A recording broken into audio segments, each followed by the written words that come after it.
pensado mais em trazer temas mais pastorais aqui para a igreja, especialmente quando a gente não está em Atos, para, enfim, Deus cuidar da gente. E o sermão de hoje é uma conversa sobre um texto ao qual eu cheguei na quinta-feira.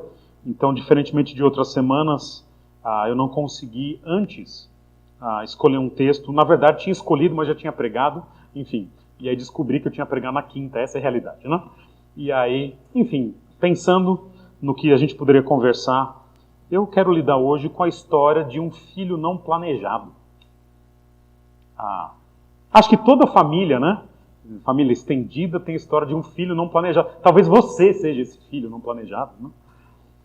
Eu tenho uma prima que teve 3, e os 3 foram não planejados. Haja azar, né, na vida. Assim.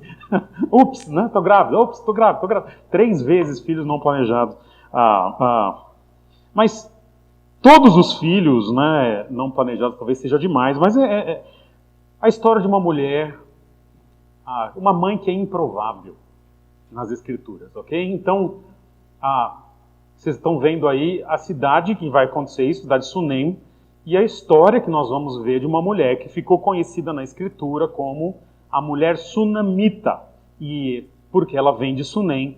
E o que nós vamos estudar hoje na mulher sunamita vai ser um pouco desse milagre na vida dela e a misericórdia de Deus na vida dela, através de um filho e através das situações que surgem aí dessa mulher com o filho. Vocês sabem que Dia das Mães, quando não é conferência missionária, como foi ano passado, eu gosto de trazer um texto relacionado à data, que é uma data cultural, não é bíblica, é recente, do século XX, mas acho que é importante refletir sobre alguns aspectos dessa data que é cultural aqui também. E o que eu quero trazer, nós vamos começar a lidar nesse texto daqui a pouquinho. Vou pedir que você já abra comigo o texto de 2 Reis, capítulo 4, ok, da mulher sunamita. Nós vamos lidar com essa interação dessa mulher de Sunem, dessa sunamita, e o profeta de Deus. Ok? Nós vamos lidar... Vai ficar com sua Bíblia aberta até o fim do sermão, porque eu não vou fazer uma leitura inicial, eu vou ler conforme os pontos aqui se desenrolam aqui.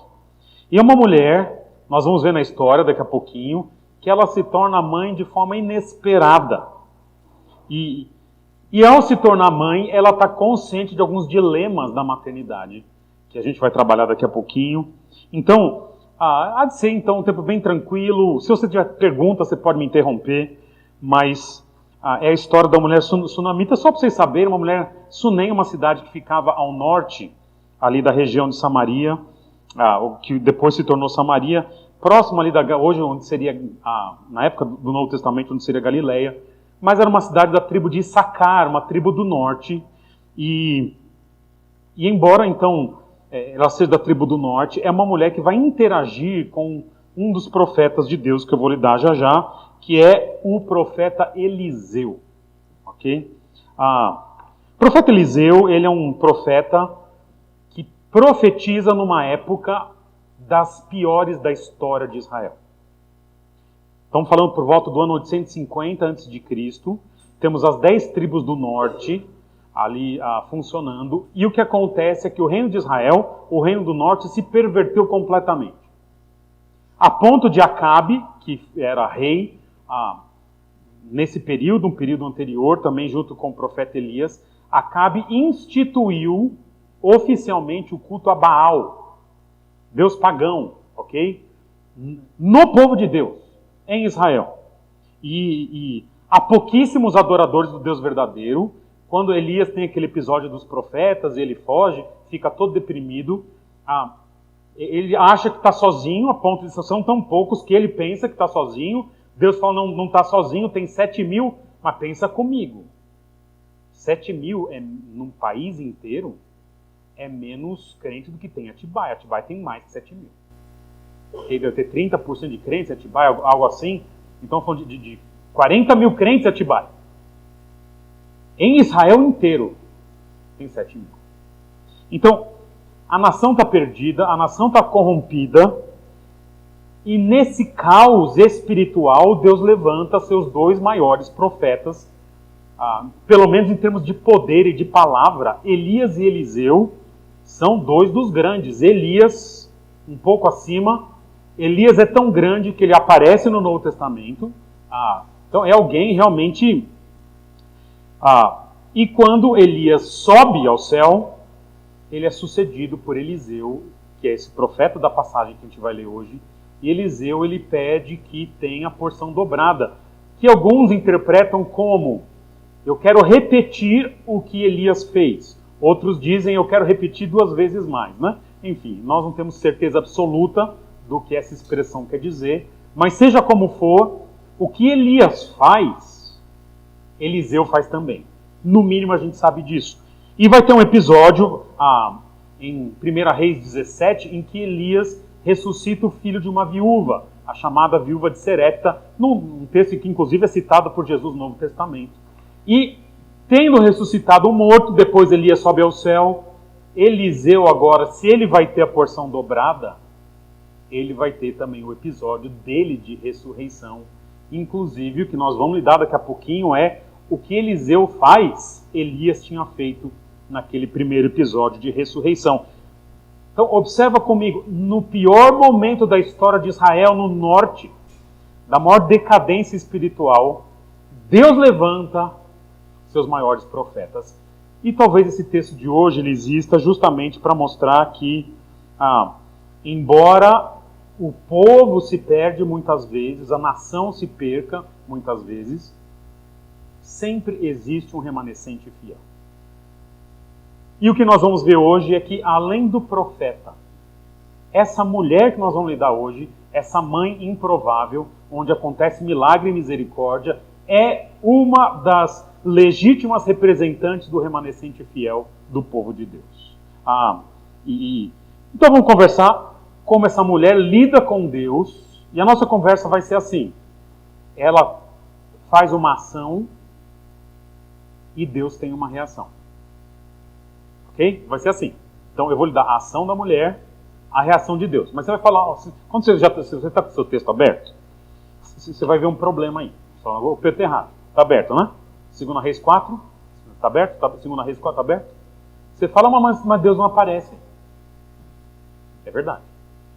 Deus aparece uma vez aí, numa atitude de receber uma oração. Quem aparece aí é o profeta. Mas vocês vão ver que na qualidade de representante de Deus, não é o profeta que age, é Deus. Eu vou provar isso ao longo do tempo. A profeta não cura ninguém. Deus cura. Ok? Então, eu vou deixar o profeta... Desculpa, Eliseu, né? Eu vou deixar o Eliseu um pouco de lado. Eu vou lidar dessa mulher lidando com Deus. E o profeta como mediador, como intermediário. Pode ser? Ok? Então o profeta hoje é só um mensageiro. Leia comigo então, para ver a primeira ação dessa mulher, versículos 8 a 10, que diz assim. Pode jogar para a gente, por favor. Eu perdi aquele negocinho, Arthur, ou tá aí? Não está aí? Tá aqui. Está funcionando? Tá? Então eu vou tentar. Nem deu microfonia aqui, tô que nem o Jason aqui, Né? Diz assim, versículos 8 a 10. Certo dia, Eliseu, esse profeta, foi a Sunem, onde uma mulher rica insistiu que ele fosse tomar uma refeição em sua casa. Depois disso, sempre que passava por ali, ele parava para uma refeição.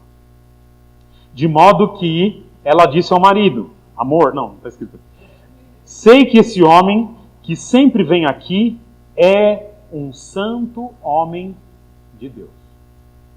Vamos construir lá em cima um quartinho de tijolos e colocar nele uma cama, uma mesa, uma cadeira e uma lamparina para ele. Assim, sempre que nos visitar, ele poderá ocupar. Primeira ação dessa mulher aqui, eu coloquei ação sunamita, era da mulher sunamita, ok? Então a primeira ação dessa mulher é a generosidade e a hospitalidade. Primeiro, ela insiste que ele faça uma refeição em casa. depois essa refeição se torna comum, depois ela constrói um quartinho para ele lá em cima, e sempre que ele passa na região, ele fica lá. Essa é a primeira ação dessa mulher, a hospitalidade, que é uma expressão palpável de algo interior, que é a generosidade. Como a gente sabe que a pessoa é generosa, você vai na casa dele, da casa dela, e você é tratado com hospitalidade. Essa mulher, diz o texto que ela era rica, ela tinha dinheiro, e num contexto que vocês vão ver depois, quando terminar a passagem, se você quiser ler depois, fala que havia fome na terra. Mas ela passa bem, ela é uma mulher rica, e ela decide abençoar com seus bens o homem de Deus que passa ali de vez em quando. E ela convida, homem de Deus, vamos para um rango lá em casa, né? E ele aceita. E ele vai uma vez e ela começa a falar, próxima vez que você passar aqui, almoça com a gente. E começa a almoçar, e chega uma hora ela diz, opa, será que não seria melhor já ter esse camarada aqui de vez em quando, né, ficando por aqui, sempre passa aqui? Nós vamos falar, e isso é muito importante no contexto cultural da época. Primeiro, no contexto histórico, no sentido de que se hoje você vai viajar, você está com fome, o que você faz? Você para no frango assado, no Graal, ou você espera 10 minutos e entra no McDonald's. Não é isso? É por aí, né? Nos Estados Unidos ainda mais, né? Só fast food. Você passa lá em qualquer... Não, tem um lugarzinho.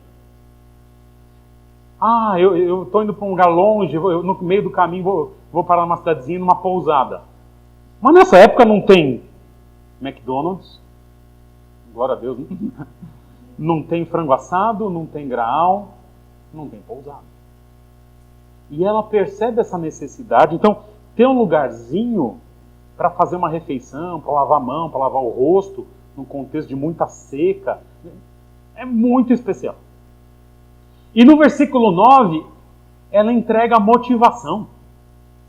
Sei que esse homem que sempre vem aqui é um santo homem de Deus. Por isso que eu digo que o Eliseu aqui é menos importante nessa passagem. Ela serve a Eliseu, mas ela serve a Eliseu por causa de quem Eliseu serve. Que é um santo homem de Deus. Aliás, a palavra Deus, eu falei para você, Deus não aparece aí. É verdade, mas a palavra Deus aparece 8 vezes na passagem. Versículos 9, 16, 21, 22, 25 e 2 vezes no 27. E em todas as 8 ocorrências que eu falei para vocês, essa palavra Deus vem qualificar uma outra palavra que é homem de Deus. Então é interessante que quando Deus aparece na passagem, é para qualificar Eliseu, que é um homem que vem da parte de Deus, é um homem que tem comunhão com Deus, enfim, é um homem que é representado pelo seu relacionamento com Deus. Então me parece que essa mulher entende que, de alguma forma, talvez erroneamente, a gente sabe, mas ela entende que a relação dela com Deus talvez seja mediada por esse homem. Ok? Então, num contexto de paganismo, de uma religião tão ruim, tudo bem, ela está um passo à frente de todo mundo se ela compreender que Eliseu é um homem de Deus. E que ao cuidar dele de alguma forma ela está servindo a Deus, isso é mais que suficiente. Então, embora essa mulher não interaja com Deus, não peça nada a Deus, o que ela faz para Eliseu, ela faz como se fizesse para Deus. Hospitalidade, turma, ela é mais ou menos isso. Nas Escrituras, ouçam isso. Quando a gente cuida do povo de Deus, porque é povo de Deus, é como se a gente estivesse cuidando do próprio Deus. Você tirou da sua cabeça. Não tirei. Tirou, não tirei. Mateus capítulo 10, por exemplo, versículo 41 diz assim: quem recebe um profeta, porque ele é profeta, receberá a recompensa de profeta. Quem recebe um justo, porque é justo, receberá a recompensa de justo. E se alguém der, mesmo que seja apenas um copo de água fria, a um destes pequeninos, porque ele é meu discípulo, eu lhes asseguro que não perderá a sua recompensa. Jesus está dizendo, quem cuida de um homem de Deus, porque é homem de Deus, vai receber o benefício de ser um homem de Deus. Mas há outros textos que indicam até mais. Mateus capítulo 25, quando Jesus está retornando e ele diz, eu tive fome, me desse de comer, eu tive sede, me desse de beber, eu estive nu e me vestisse, estive preso e fosse me visitar. E aí as pessoas falam, mas quando, Senhor, nós te vimos assim? E ele diz, quando vocês fizeram isso a um desses pequeninos, a mim me fizeram. Saulo, Saulo, por que me persegues? Só não estou perseguindo Jesus. E aí, quem és tu, Senhor? Eu sou Jesus, a quem tu persegues. Perseguir a igreja é perseguir Jesus. Cuidar da igreja é cuidar de Jesus. Cuidar de um profeta, porque ele é profeta, vai receber o galardão de um profeta. Aliás, eu acho, agora sou eu, mas não está escrito, que esse texto de Mateus 10 é Jesus lembrando desse episódio. Quem dá um copo d'água, ou quem cuidar de um profeta porque ele é profeta, talvez seja esse episódio que esteja na mente de Jesus, porque é o momento em que Jesus envia os 12, e as pessoas que cuidariam dos 12 estariam de certa forma cuidando do próprio Jesus. Nós estamos falando de uma cultura do Oriente Médio Antigo, turma, que hospitalidade é muito importante. Cultura árabe, cultura judaica, a hospitalidade é muito importante. A história, inclusive, eu sempre conto para os irmãos que o camarada que queria vender um cavalo, fazia viagens, né, tipo beduíno do deserto, e você sabe que árabe tem ótimos cavalos, e ele pegou uma parte das suas coisas, pegou um cavalo e saiu, e um negociante queria comprar o melhor cavalo que ele tinha, que esse árabe tinha, e ele chega para ser atendido na tenda do beduíno, que tem cavalo, só está com um cavalo ali, e aí chega para, olha, eu quero negociar um cavalo. E você sabe que árabe, né, fala muito, né? Essa minha tendência libanesa não deixa entregar, né? Mas eles começam a conversar, e aí o beduíno, que tinha seus serviçais, chama o camarada, conversa ali, e eles estão conversando, de repente chega aquele quibe cru, um palhadinho, depois chega uma esfirra, um pãozinho, e eles vão comendo, chega um churrasquinho, e aí até que enfim, quando chega, depois de 4 horas, né, o momento de negociar, o indivíduo fala, então, eu vim aqui para comprar aquele seu melhor cavalo. E aí o beduíno diz, pois é, infelizmente eu não posso vendê-lo. Por quê? Porque nós acabamos de servi-lo na refeição. Porque ele não tendo mais nada para servir ao hóspede, ele matou o seu único cavalo. Porque na cultura árabe, servir é importante. É muito importante. Dona Marta, minha avó, ela faleceu no Dia das Mães, há 23 anos atrás. Mas quando a gente recebia pessoas, minha avó vem de família libanesa, ela nasceu no Brasil, mas ela e mais uma ou duas irmãs que nasceram no Brasil, todo o resto é libanês. Quando chegava alguém, eu me lembro desses domingos, em que tinha, eu vou narrar, pai, você me lembra, né? Tinha shawarma, pão, coalhada, baba ganoush, hummus, quibe cru, carne moída, quibe frito, esfirra de queijo, esfirra de carne, tabule. Então, bom almoço, turma. Mas era uma mesa em que você não conseguia ver, assim, eram muitos pratos. E servia e servia. Então, é assim que a gente foi criado lá em casa. E é dessa cultura que vem aqui. Essa hospitalidade. E ela é tão hospitaleira que ela faz um quarto para o homem de Deus. E no quarto, eu acho interessante, olha a observação dela. Tem uma cama, um quarto. Mas tem uma mesa, uma cadeira e uma lamparina. Só faltou o laptop. Por que esses itens aqui, né? Ela percebe, havia ali todo o profeta não é só um camarada que ficava sentado e recebia, ele estudava. Os profetas estudavam. ela prepara um local para o profeta estudar. Isso é amor, né?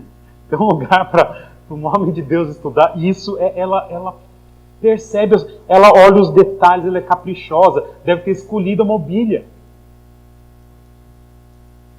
Aliás, hospitalidade não é aquilo que me agrada como hospedeiro, mas eu me preocupar com aquilo que agrada quem eu estou recebendo.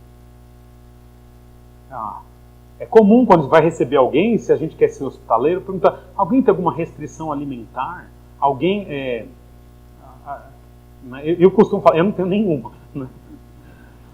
Mas às vezes a pessoa tem, tudo bem, e a gente quer servir. Porque é observar o que o outro precisa. E ela observa o que o profeta precisa. E extremamente hospitaleira. Aliás, a Bíblia diz o seguinte em Hebreus capítulo 13: pratiquem a hospitalidade, porque sem saber alguns hospedaram anjos. A gente não tem a dimensão, às vezes, do que a hospitalidade pode provocar no reino de Deus. Às vezes coisas muito boas, às vezes, como por exemplo, eu estou aqui hoje como pastor de vocês por causa da hospitalidade do meu pai e da minha mãe, que num dia, numa igreja neopentecostal, que a gente frequentava, chegou um rapaz lá, meio perdido, e o pastor disse o seguinte: Osmar, você pode receber esse rapaz que está aqui na sua casa? Ele era um seminarista de Palavra da Vida. E ele chegou na minha casa naquele dia, dormiu lá, nós ficamos discutindo se o mosquito pensava naquela noite. Ficou marcado na história da nossa família lá, que, né, e eu falava que pensava e ele dizia que não. Né? Hoje eu tenho certeza que eu estou certo. Mas desse dia surgiu uma amizade. Ele começou a ficar na nossa casa todo final de semana, como seminarista de Palavra da Vida. E ele um dia, eu tinha cabelo comprido na época, né? E ele chegou um dia e falou: Pedrão, cara, vai no meu seminário, vai lá conhecer um dia. Do ano de 1991, 92. E foi a primeira vez que eu vim no Palavra da Vida aqui. E eu não sabia que existia esse mundo. Eu era recém-convertido. E aí, falei: rapaz, é isso que eu quero para minha vida. E aí foram 3 anos dele hospedado todo fim de semana em casa. E a partir daí a gente veio estudar aqui, eu dei aula lá, e a nossa vida mudou. Eu sou pastor aqui. Por causa de um dia, uma família recebeu uma pessoa. E essa é a ação dessa mulher. Se ela é generosa e se manifesta na hospitalidade, adivinha como Deus vai reagir?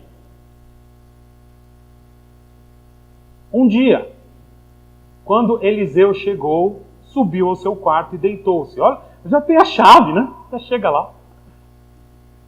Ele mandou seu servo Geazi chamar a sunamita. Então ele a chamou e quando ela veio, Eliseu mandou que Geazi dissesse a ela: você teve todo esse trabalho por nossa causa.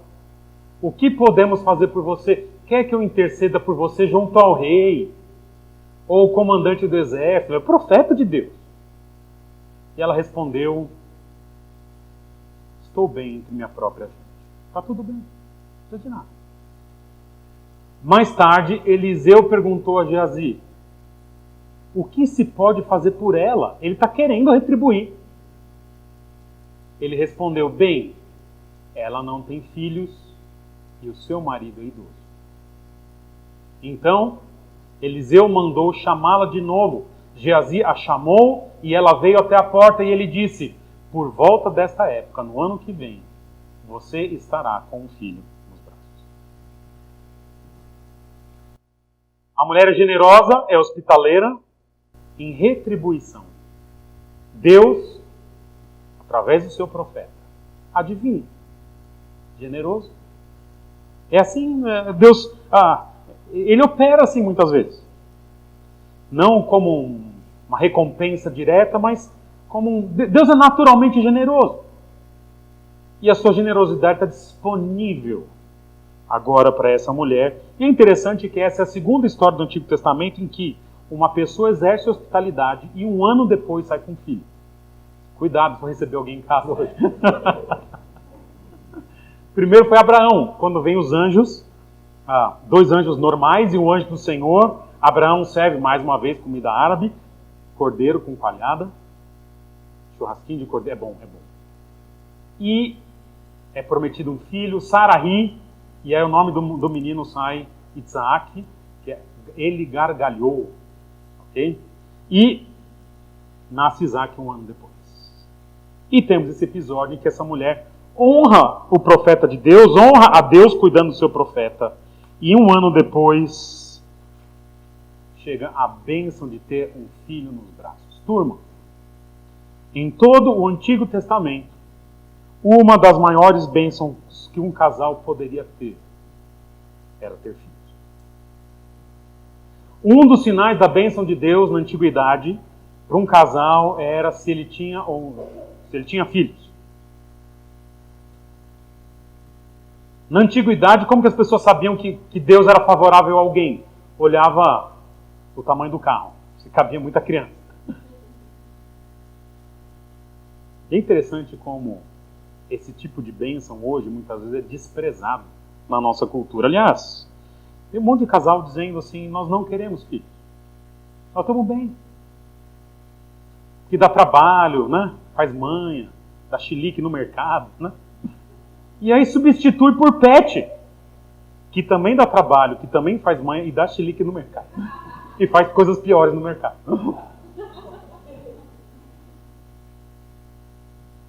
Eu não quero ser absoluto nisso, mas é a sua individualidade. Mas nas Escrituras, se você pode ter filhos, tem.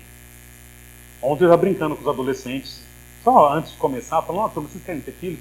Falam sim. E eu falei, vocês querem ter muitos? Aí alguém falou 2. Eu falei,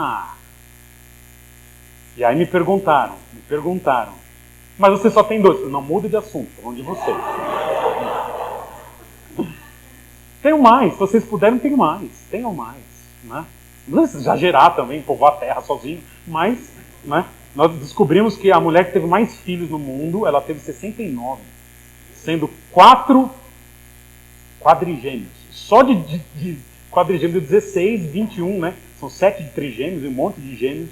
Enfim, 69 filhos, é bastante, né? É um pouquinho. Não precisa, tá?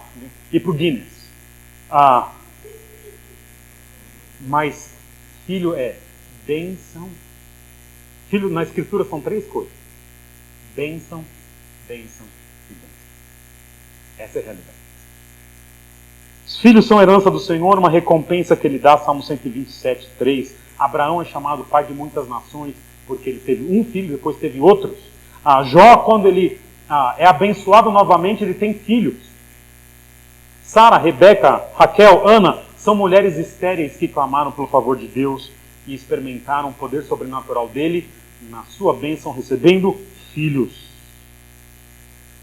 E quando Deus quer abençoar essa mulher, em vez de tocar o coração do rei, de alguma autoridade, o que ele faz é dar filhos. E quando Deus é generoso, é gracioso, dá para essa mulher um filho. Turma, mães, olha essas coisinhas que Deus deu. São a expressão do amor generoso, gracioso de Deus sobre a sua vida. Dá trabalho, dá chilique no mercado, a gente resolve, né? Mas filho tem que ser visto como a expressão desse amor generoso de Deus, mesmo quando não trabalha.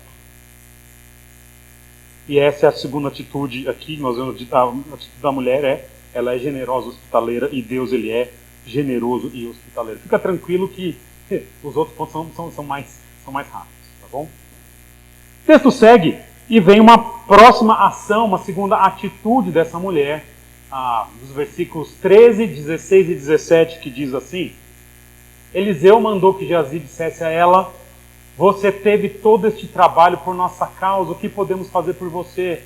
Quer que eu interceda por você junto ao rei ou ao comandante do exército? Já lemos essa parte, mas ela diz aqui, eu quero chamar a atenção nessa última frase. Ela respondeu: eu estou bem entre minha própria gente. Versículo 16, e ele disse: por volta dessa época, no ano que vem, você estará com um filho nos braços, E olha a frase que ela diz. Ela contestou: não, meu senhor, não iludas a tua serva, ó homem de Deus. Mas, como Eliseu dissera, ele é o homem de Deus. A mulher engravidou e no ano seguinte, por volta daquela mesma época, deu à luz. Essas frases da mulher, estou bem com minha própria gente e não, meu senhor. Não iludas a tua serva, ó homem de Deus. Essas duas frases colocam essa mulher. Eu não consegui definir o texto, não me deu informação suficiente. Se ela está vivendo uma fase, um momento de conformismo, já aceitei essa realidade. Ou se é simples contentamento real, de já estou bem, eu não tenho, está tudo bem de não ter filhos. Então eu coloquei alguma coisa entre o contentar, talvez seja um pouco dos dois. O conformismo mais na ideia assim, não ilude a tua serva, essa ilusão eu já tive. E o contentamento, eu estou bem, está tudo bem. Eu vou cuidar do homem de Deus sem esperar nada em troca. Há uma luta interna nessa mulher, possivelmente, sem manifestar ira a Deus, em que ela está resolvida em não ter filhos. Está tudo bem. Sabe, irmãos, há casais que não conseguem ter filhos por motivos variados. Às vezes motivos biológicos, às vezes nem isso se descobre. Há pessoas solteiras que não casaram, queriam ter casado, queriam ter tido filhos, e outras que casaram e não puderam ter filhos, e para muita gente chega uma hora que está tudo bem. Essa fase, essa ilusão, essa vontade já passou. Alguns casais dizem que é uma cicatriz, uma ferida que vai ficando antiga e que com o passar dos anos ela dói diferente. Mas dói. São pessoas que já não estão mais iradas, nem com a vida, nem com Deus, mas que também não se iludem eventualmente. O que eu acho bonito desse texto é que o homem de Deus e, de certa forma, Deus se importa com gente assim. Nem sempre Deus age com milagre. Aqui ele vai agir. Mas Deus sabe como é. Ele registrou na Escritura a reação dessa mulher. Ele não reprovou a reação dessa mulher. Ela só disse: olha, só não me ilude de novo com essa história, por favor. E aí chega a reação de Deus. Essa é a mulher. Versículo 17. Mas como Eliseu lhe dissera, a mulher engravidou e no ano seguinte, por volta daquela mesma época, deu à luz um filho. O menino cresceu e certo dia... Espera. Eu vou falar primeiro do filho e depois do resto da história. Volta aí o versículo 18. Não falei nada para você. Não lê, André. Não lê. Né? Deus, em seu poder e soberania, dá um filho para essa mulher.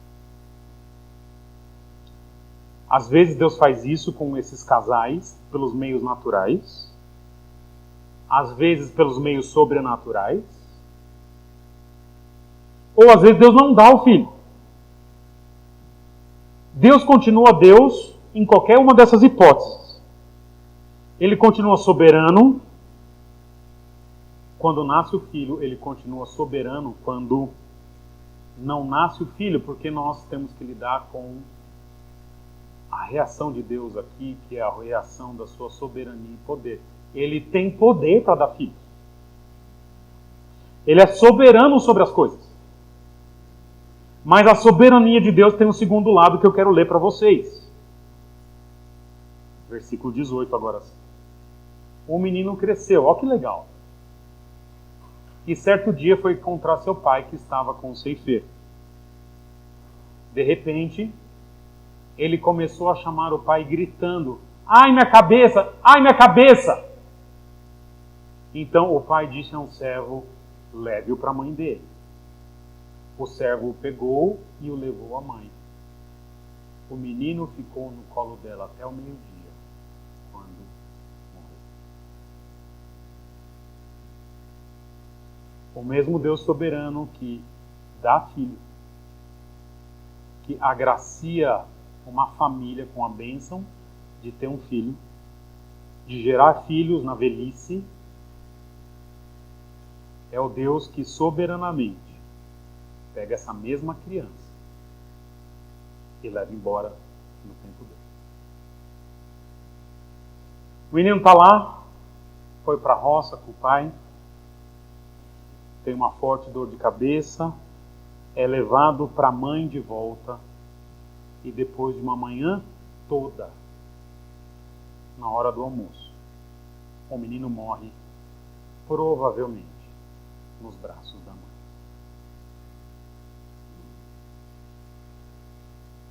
Eu tenho falado para vocês que ser pai, ser mãe, é compartilhar um atributo que só Deus tem, da paternidade.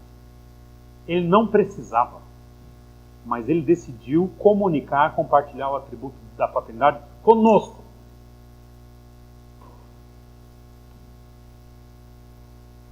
Mas todo mundo que é pai e mãe tem que saber o seguinte: no mundo caído, pós-pecado, ter filhos sempre significa também a possibilidade de perder. Toda mãe e todo pai aqui hoje deve saber que dentro da vontade de Deus, nossos filhos podem partir e podem partir de repente. Deus vai continuar sendo Deus, vai continuar sendo bom e vai continuar soberano.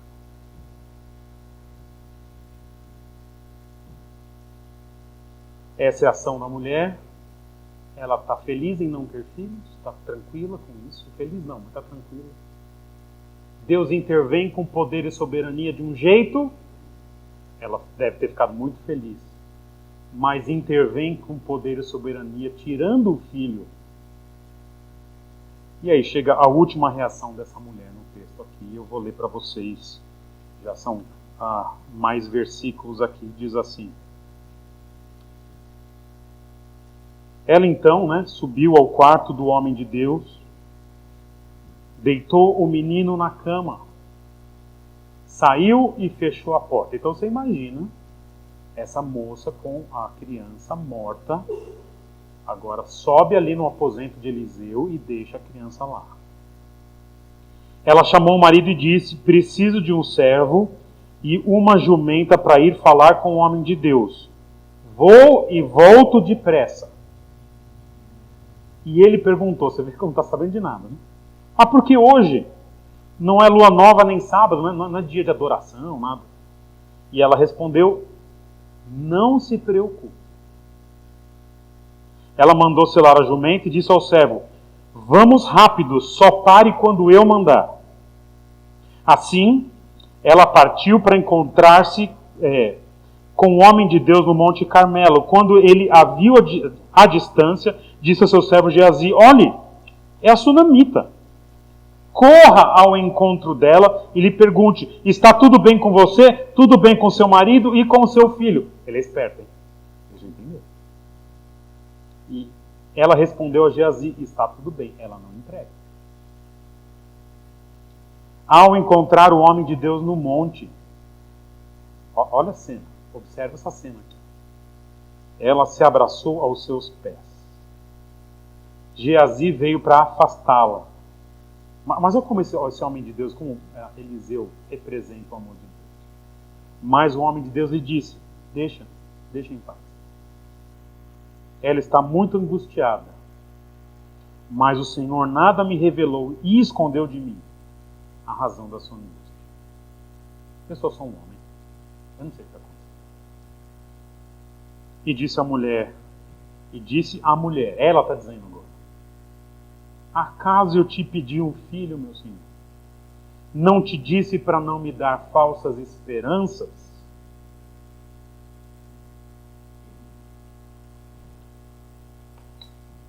Qual que é a ação dessa mulher? Essa mulher tem uma fé obstinada. Vocês vão ver daqui a pouquinho. Mesmo em meio à aflição.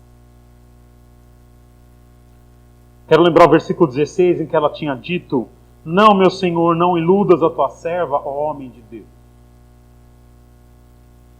Ela tem a consciência, antes de ter filho, talvez tenha perdido algum, não sei, de que, embora filho seja uma esperança, uma alegria, um prazer, uma felicidade, bênção do Senhor, essa mulher já tinha consciência de que cada filho representa, em potencial, uma dor, uma perda, a dor do vazio, a dor da tragédia.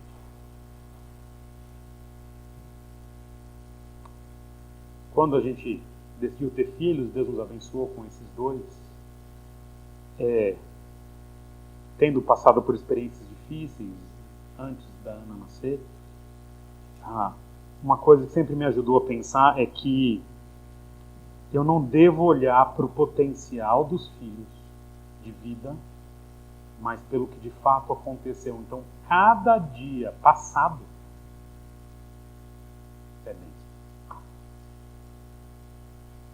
Nós somos gratos, nós já são 16 anos e vários dias com filho. Talvez seja só isso. Espero que não. Espero que seja uma vida. Mas se acontecer uma tragédia, que a gente olhe, Senhor, obrigado por cada dia que foi.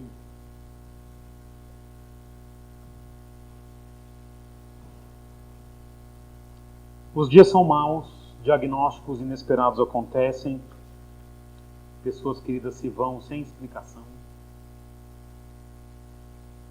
mortes acontecem todos os dias.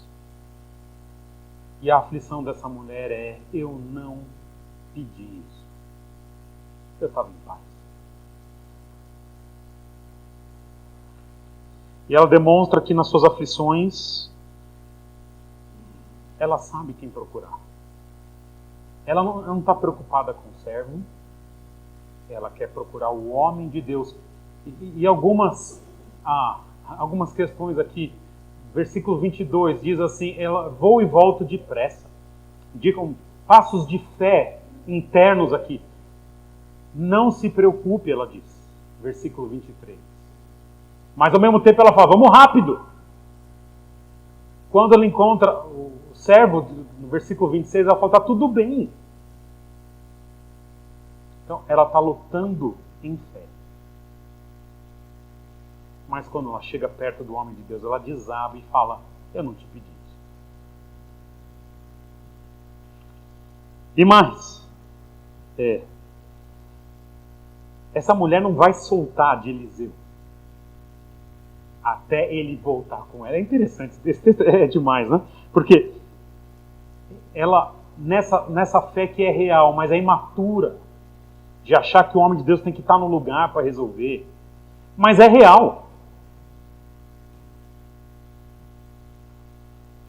E aí chega a resposta de Deus aqui, nos versículos 29 a 34, que diz assim: então Eliseu disse a Geazi: põe a capa por dentro do cinto, pega o meu cajado e corra. Vai na frente, você é garoto, corre. Se você encontrar alguém, não cumprimente. Se alguém cumprimentar, não responda. Quando lá chegar, põe o meu cajado sobre o rosto do menino.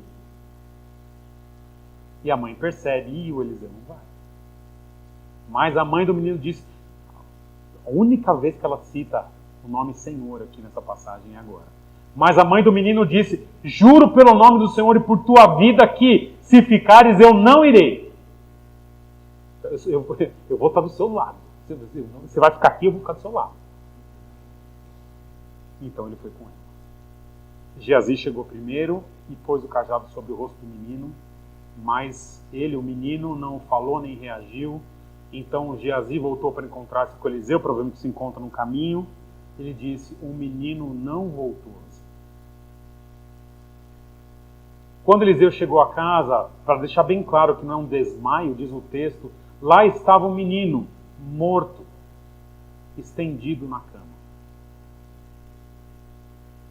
Ele entrou, fechou a porta, e agora sim a primeira aparição de Deus nesse episódio. Ele entrou, fechou a porta e orou assim. É bonito, sabe por quê? Até profetas precisam orar. Então, deitou-se sobre o menino, boca a boca, olhos com olhos, mão com mãos. Enquanto se debruçava sobre ele, o corpo do menino foi se aquecendo. Eliseu então levantou-se e começou a andar pelo quarto. Depois subiu na cama e debruçou-se mais uma vez sobre ele. O menino espirrou 7 vezes e abriu os olhos. Não estava morto? Eliseu chamou Geazi e mandou chamar a sunamita, e ele obedeceu. Quando ela chegou, Eliseu disse: toma, pegue seu filho. Ela entrou, prostrou-se aos seus pés, curvando-se até o chão. Isso é gratidão. Então pegou o filho e saiu. Nessa ação de fé obstinada, não sai do seu lado, mas em uma profunda angústia, Deus tem uma reação, que é uma providência pessoal e milagrosa. Eu quero trabalhar esses dois termos, pessoal e milagroso.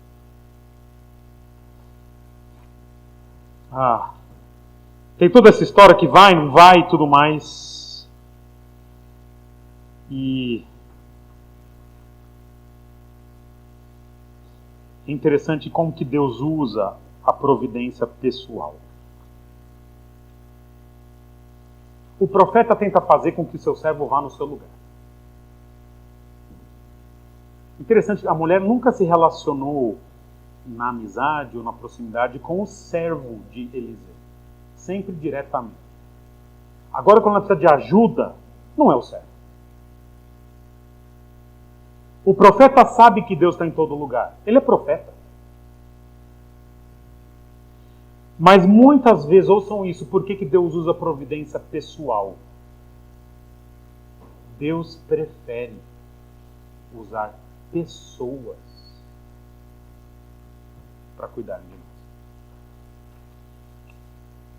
Há muitos versículos que falam do cuidado de Deus. Ele é socorro bem presente na tribulação. Salmo 46, 1. Salmo 127, eleva os meus olhos para os montes, de onde virá meu socorro? Meu socorro vem do Senhor que fez os céus e a terra. Sim, Deus está em todo lugar, Ele socorre.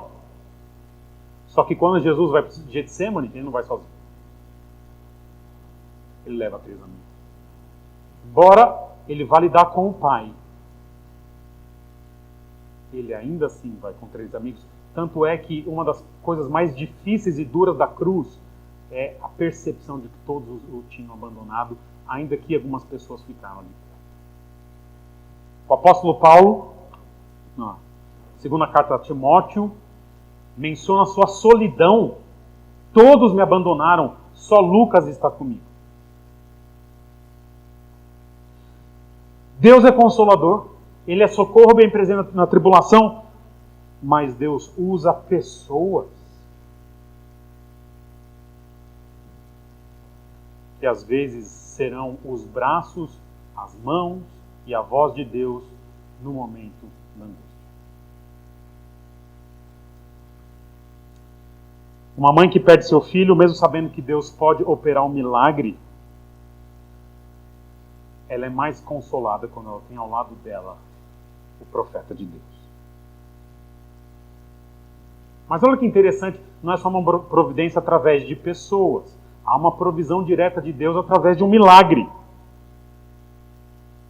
Versículo 36, Eliseu diz: pegue seu filho, está vivo. E aí, para terminar, nós temos um problema. Nós oramos por algumas situações aqui hoje e nem sempre Deus faz milagres. Irmãos, Deus está atento à nossa dor. Mesmo que seja a perda de um filho. Se Ele quiser, Ele resolve, Ele é poderoso. Ao longo da história, Ele levantou mortos, curou enfermos, salvou quem estava perdido. Mas a realidade é que Ele nem sempre quer. O que nós não sabemos é se as lutas, né, na nossa vida, na vida dos nossos filhos, as perdas, se elas são reversíveis, serão reversíveis ou revertidas por Deus ou não, não sabemos. O que eu posso dizer é, Deus pode.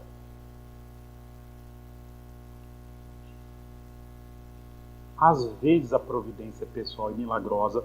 E tem um caso aqui na nossa igreja aqui, que eu me lembro tão bem. Denise, quando sua mãe foi a primeira vez para o hospital. E era uma quinta-feira, eu fui visitá-la. E eu acho que sua mãe tinha a percepção que era uma coisa pequena.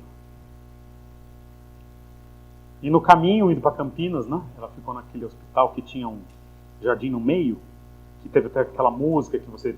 Enfim. E eu tive a percepção no caminho que não seria algo pequeno.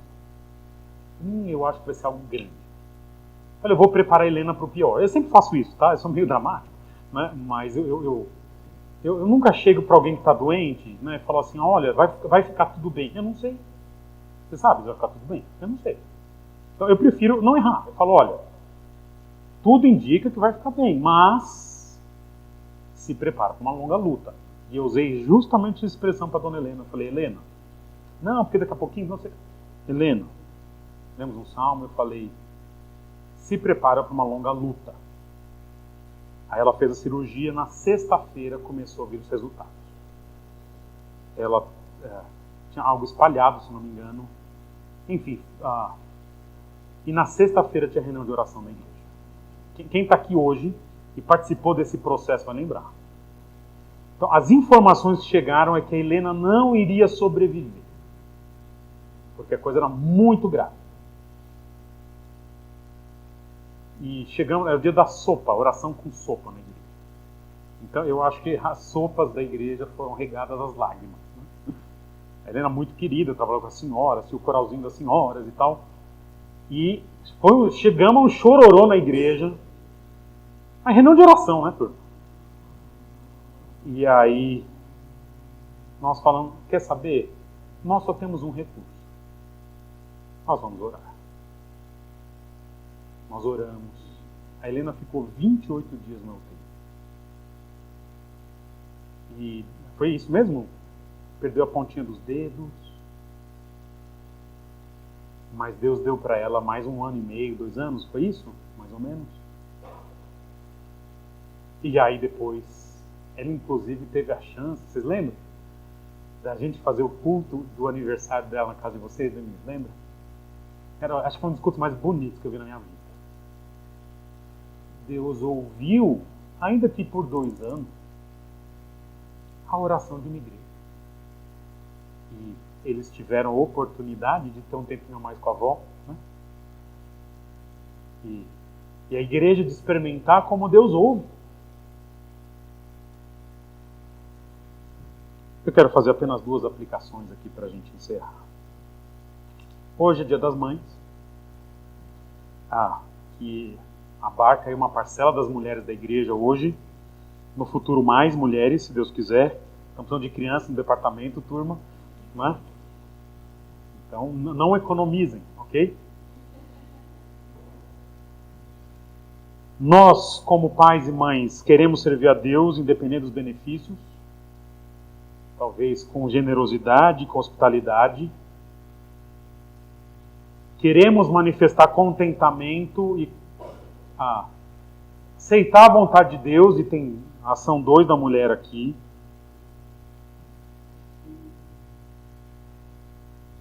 Mas quando as aflições vierem, é aí que eu quero fazer a nossa aplicação, nós não sabemos se Deus vai agir. Nós sabemos nesse texto 2 coisas. Primeiro, nós podemos suplicar. Ela chega para o homem de Deus, veja, ela não tem uma teologia madura, ela chega para ele. E ele ora ao Senhor. Mas ela está certa, ela não descansou.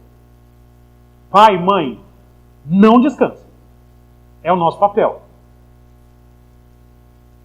E a segunda aplicação desse texto que ele mostra para a gente é, respondendo ou não, Ele está atento ao nosso clamor. No caso aqui ele respondeu. Se ele não responder, não é porque ele não viu, é porque ele amorosamente não quis. É isso que eu tinha pra gente hoje.